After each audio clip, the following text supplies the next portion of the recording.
Hard techno might be the biggest electronic music genre right now, and there's so many interesting and good tracks, but one specifically caught my attention, and in this video today I want to show you how it was done. Like, we want to have a look at how the melody work. Like, hard techno melodies is a thing a lot of you also ask for, so we're going to cover this today, and also how the drums work, how everything comes together in arrangement.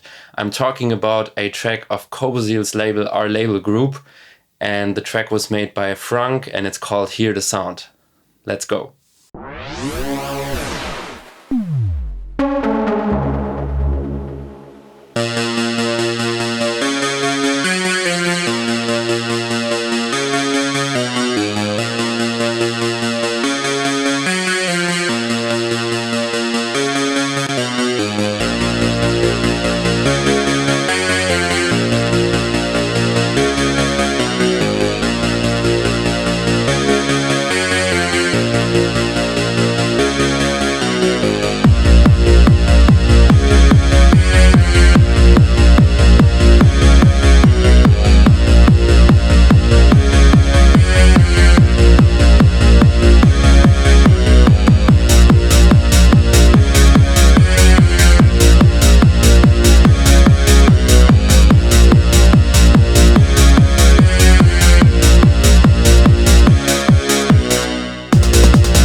So that's the track, and I'm pretty sure all of you have heard it before. It's everywhere right now, and I want to have a look at it together with you guys and check out how it works. So we're going to divide this video basically into two sections. First of all, we want to have a look at the beat, but you should definitely stick around, because in the second part we're going to have a look at the main synth.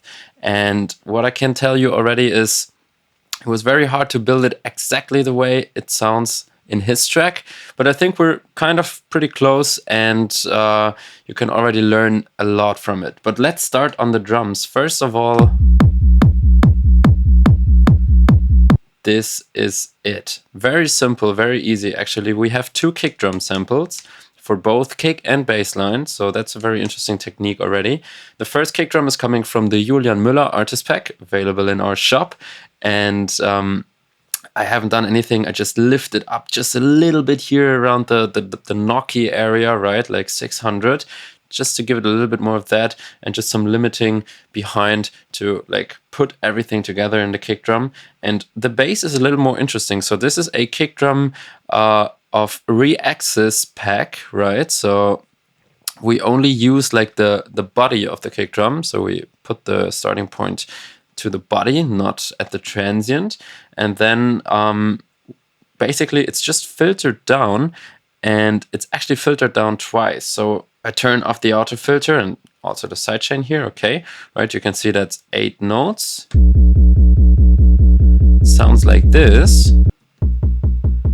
and this is it without the filter, right? So the filter is here at around 280 Hertz, and then there's the PRD mode, like a distortion mode, and drives heavily, like 14 dB, right?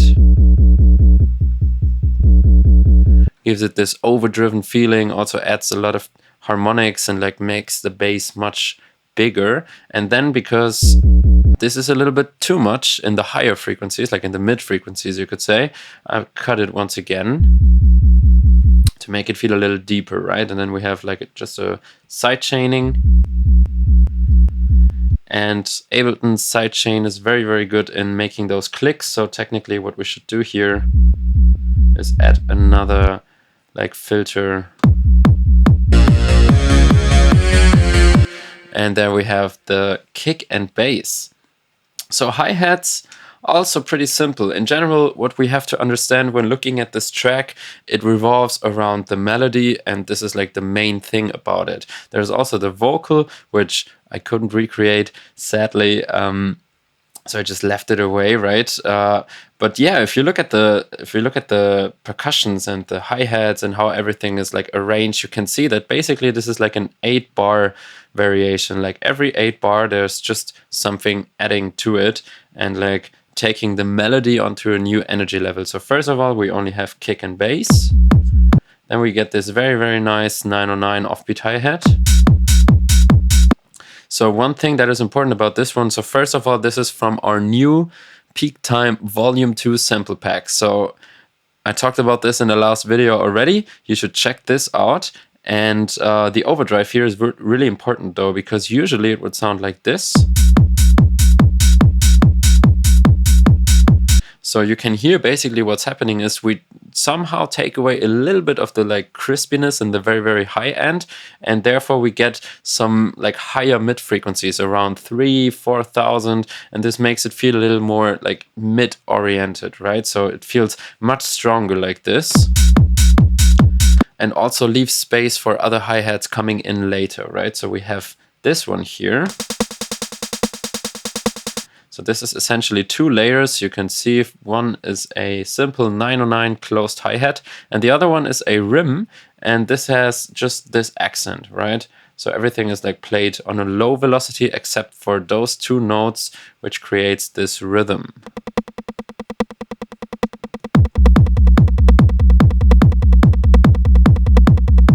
I think you get what I mean. So adding the hi-hats.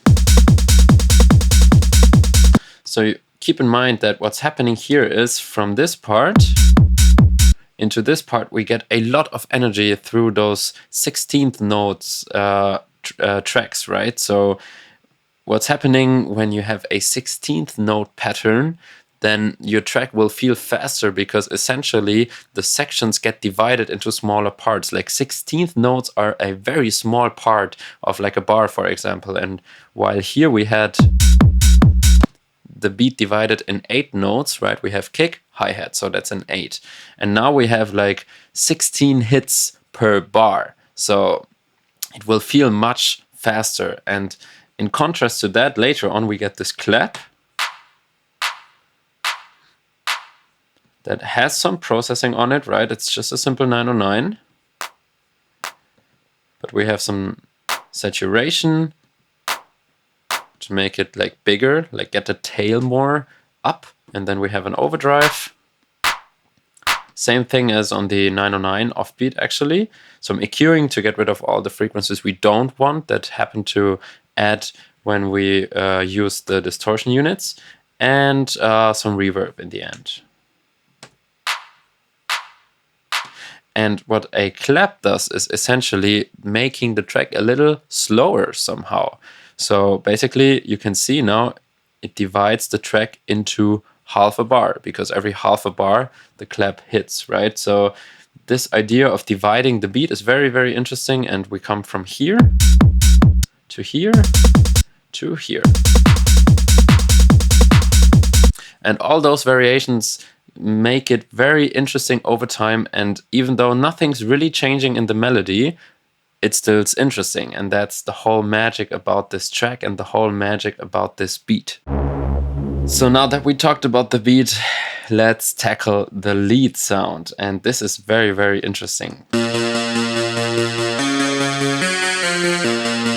So when I heard this the first time, I instantly thought of a guitar. Somehow it reminds me of a guitar, even though it's like played so let's say like a machine, right? It's like very, very, very, very equal. All the hits are in the same loudness. There's not really much velocity change happening. So what I did is I linked the note, like the pitch of the note, with some stuff in Serum. Like the higher the note is, for example, the more the cutoff will open. I think this is what I did. But to be honest, I'm actually not sure if he even did that. I just wanted to have this little variation in there. So you can see the sound looks actually pretty easy. It's just one oscillator. It's the acid wave table that we can use right over here in the analog folder. Everyone should have this. And by the way, you can download the presets for free in the description. So even if you don't have it now, you have it. And yeah, what's happening here is basically I have unison on here.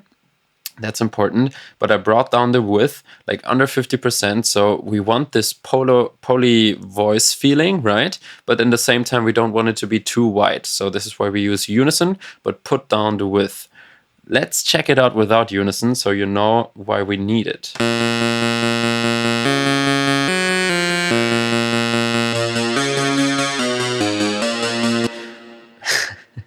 But if we would put up the width now, right, it's everywhere. It's all around the place. We don't want that. So we put the width down a little bit. And yeah, by the way, if you're interested in this whole unison stereo, what is wide, why is something wide, why is something too wide, how mono does my track have to be, there is going to be a video this month on stereo width, so stay tuned for that. Anyways, the sound is fairly simple. What's important is the envelope shape here, and there's not much to say about this. This is just a unique shape, right? The sustain needs to be down a little bit for this to work. Otherwise, there will not be this kind of feeling of a hit, while at the same time we need just a little bit of release to connect everything. Then we also have the mono voicing, so the releases don't overlap each other.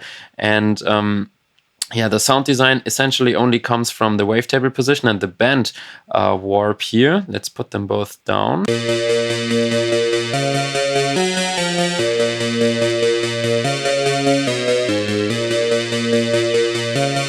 So now if I put them up slowly, you will hear how it changes the kind of like the quality, the brightness of the sound just a little bit.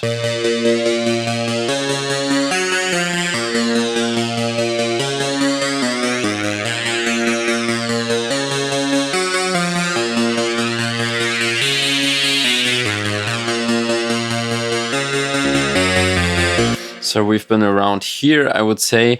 And yeah, if you use this sound for your own productions, make sure to use those two knobs, as they will very, very interestingly shape your sound. And for sure the filter. There's also like an envelope on the filter, but you can see it's very long. So yeah, it's a little bit of an uncommon sound to me, I would say. We also have some effects on here. We shouldn't forget about those if we enable them. We just get a lot of fatness, and what's really important here is the little notch here in the EQ. Essentially, let me raise this up again. There is a frequency, right? And you can see here, this is like almost 1,000, maybe 900 hertz, which just, it's not in the original sound. Like I don't know if he cut it, if the whatever sound source he used doesn't feature it in the first place, but it's just not there, and it's very important if you want specifically this sound to take it away. You can also see this very well if you use an analyzer like Span or Spectrum in Ableton, for example, when looking at his lead sound. So there's a second layer, but don't worry, there's not too much happening. It's the exact same thing, just like one octave lower. And here I still have the arpeggiator on, like right here I changed it to the actual notes. Don't worry about that. We can talk about the effects for a moment. There's not too much, right? You can see on both of them. Like here we have some compression and limiting on, which we don't have here because this sound is like much more in the back. But you can see how they support each other.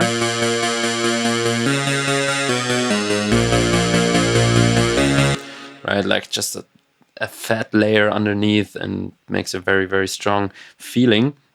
But beyond that, right, there's not too much happening. But the most important thing is the amp here. This is the one thing that maybe defines the sound, I would say, because you can do all the sound design on this acid stuff, but if you don't use the amp,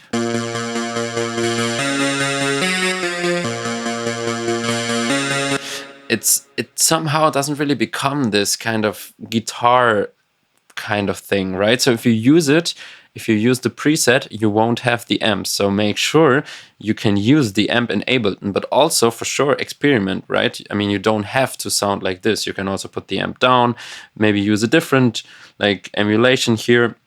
I found blues to be very, very fitting with the style that we want here.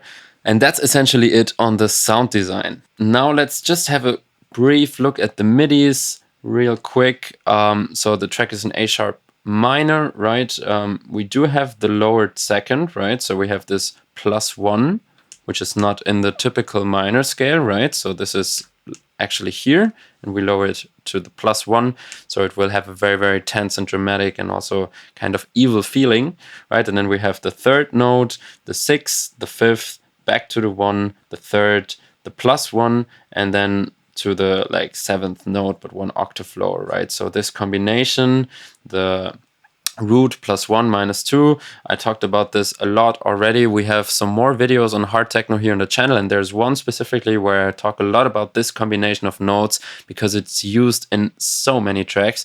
And yeah, it's linked up here, so you can check this out after this video. To finish this video though, we want to have a quick look at the second sound here.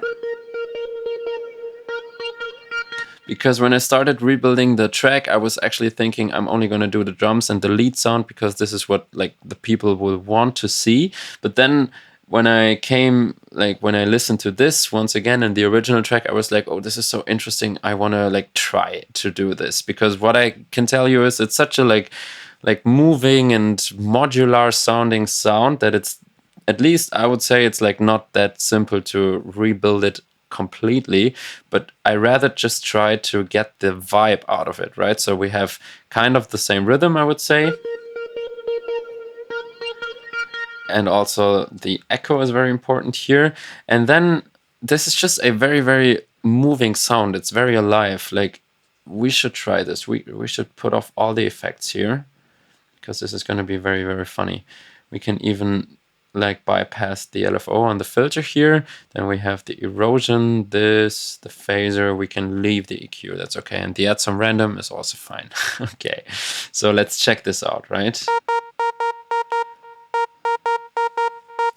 So this is what it sounds like. It's essentially just a bandpassed saw wave, but with all the stuff that we have here, it will come to life. So first of all, we have this 4-bar LFO on the filter. It could also be triggered by velocity. It could be triggered by, yeah, by a lot of different stuff. I used this LFO.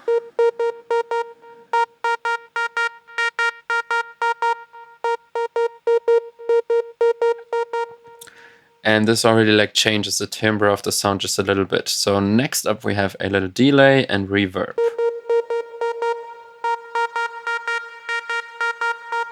Essentially adding depth to the sound, right? And we have a phaser, and I think it's really important to have the phaser behind the reverb and not on the sound, but not on the reverb, right? So we want the reverb to be phased, because if we would put the phaser in front of everything,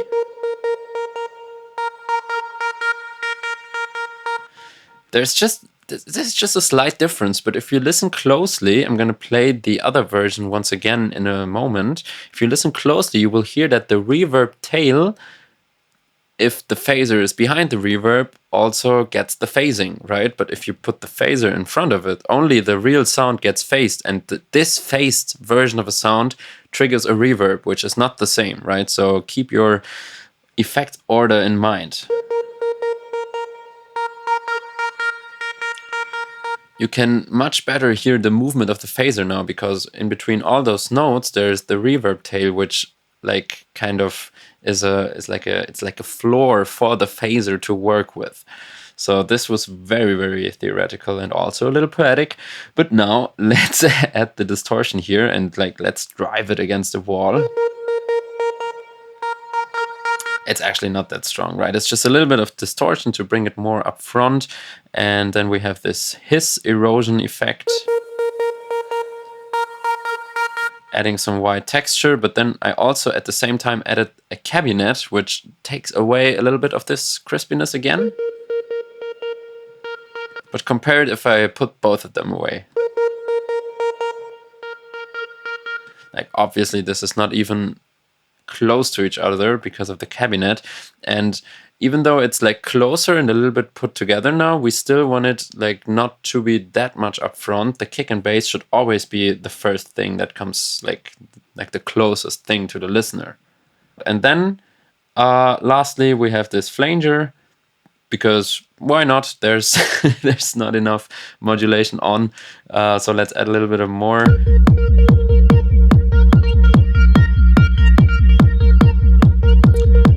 And this is like a very, very crazy, like going in different directions on both channels. So like just a weird flanger. It's not really too much about the settings here, but just about the general vibe that we have a lot of different modulations in this sound, which make it feel like it's really living and you cannot really predict what's happening next.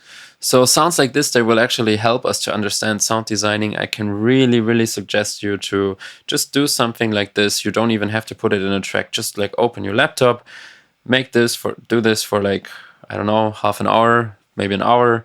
Have fun, right? You will be experiencing interesting sound design techniques all by yourself. And then you can just be like, okay, I'm putting this in my sample folder, or I'm gonna delete it, or oh my god, it's so cool, I'm gonna make a track right away out of it.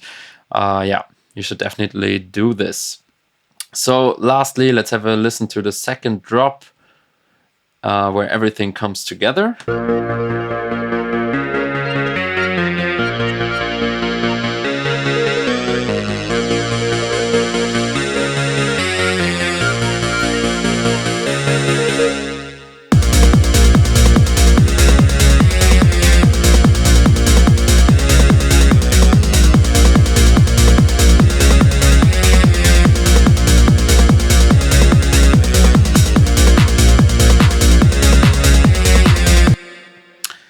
And thus completes the rebuild. I hope this was helpful for you guys and I hope you enjoyed it.